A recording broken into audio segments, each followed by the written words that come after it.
busy. I had a great life. My faith was solid, but I was sort of caught up in the world. Here we are in the midst of a busy clinic. Beck was actually there that day. She helped out in the business end of it. And my doctor from Houston called and asked me if everything was going okay. And, you know, being a doc kind of in the know, I knew something was up.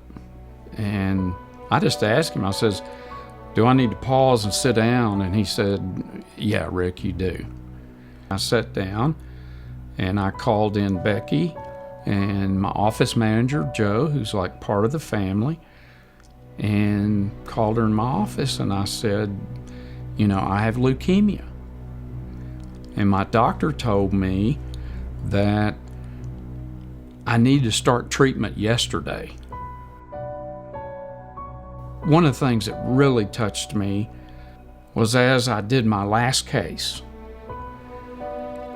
the staff from Panhandle Surgical Hospitals, where I was doing my last operation, which has turned out to actually be my last. And the entire staff made just a column of well-wishers all the way to the door of my office. And it was really a difficult moment for me because things were beginning to hit home at that point. That support that I had and knowing that when we drove to Houston, I had that support in Amarillo was awesome for me. It was actually our 30th wedding anniversary. We were in a small waiting room, and unfortunately, they were just covered up with admissions. And I was supposed to go to an isolation unit to initiate the chemotherapy. And I was looking around this waiting room. And of course, I've been around medicine since I was a kid. At age 15, I was an orderly. All the people around me were terribly sick. Many of them had had surgery. Many of them had dressings, you know, all waiting for a room.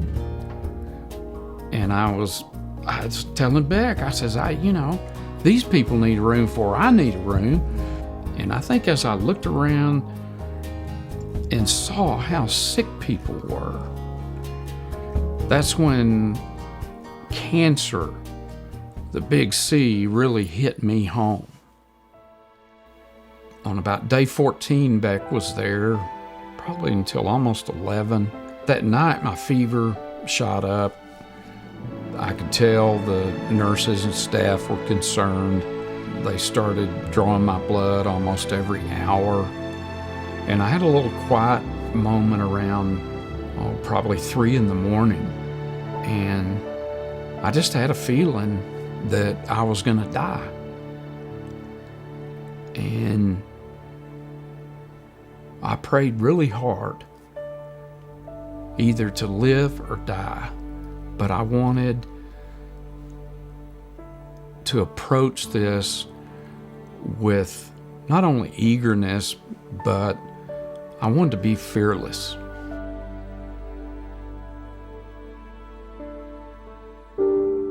I felt like I was being cradled by an angel. It was really a beautiful moment. And I said at that moment, I'm ready.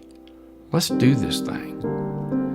So I called the nurse in, told her, okay, they're going to draw some more blood, no worries.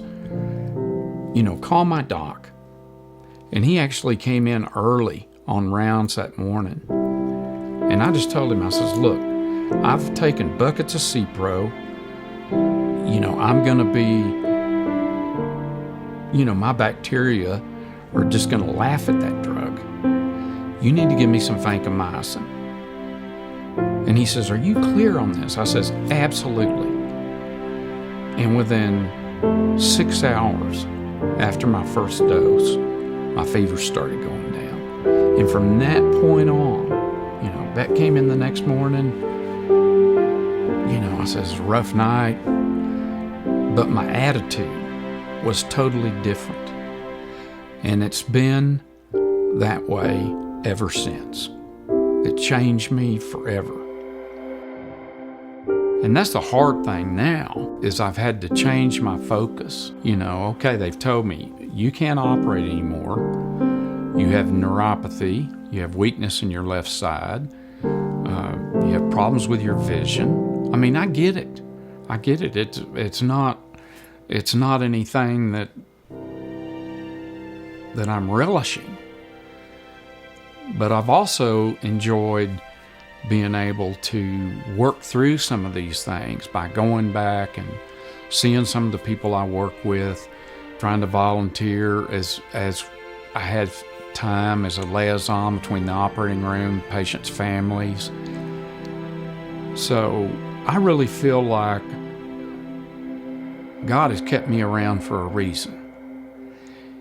And if creating awareness for the need of a survivorship clinic and helping caregivers and cancer survivors cope with changes in their life, then I'm here for a reason.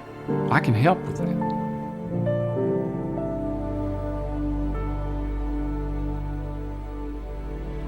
When we started 24 Hours in the Canyon, our goal was to make an impact in patients' lives and do something to help patients. And this year we were very fortunate to raise a substantial amount of money. We felt like the best thing we could do is start a survivorship clinic. It's a very significant part of what goes on post-treatment for patients. When patients receive a cancer diagnosis, their life is really turned upside down. Our goal is, through our survivorship program, to help those patients kind of put the pieces back together and make sure that post-treatment, they're taken care of.